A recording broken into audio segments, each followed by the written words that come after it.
મિત્રો, વિચારોની સીધી અસર આપણા કામ અને વિચાર પર પડે છે. જેમ આપણે વિચારીએ છીએ, આપણે જેમ છીએ તેમ બનીએ છીએ અને કાર્ય કરીએ છીએ.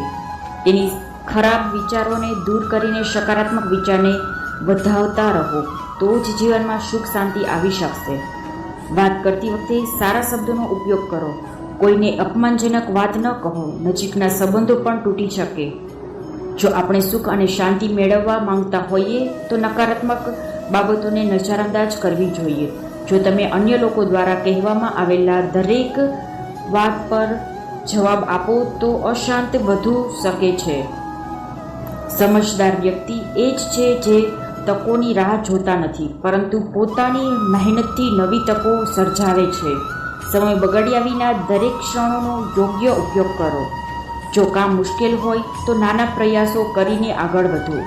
જો તમે કામને નાના ભાગોમાં વહેંચશો તો મોટો લક્ષ્ય પણ પ્રાપ્ત કરી શકાય છે.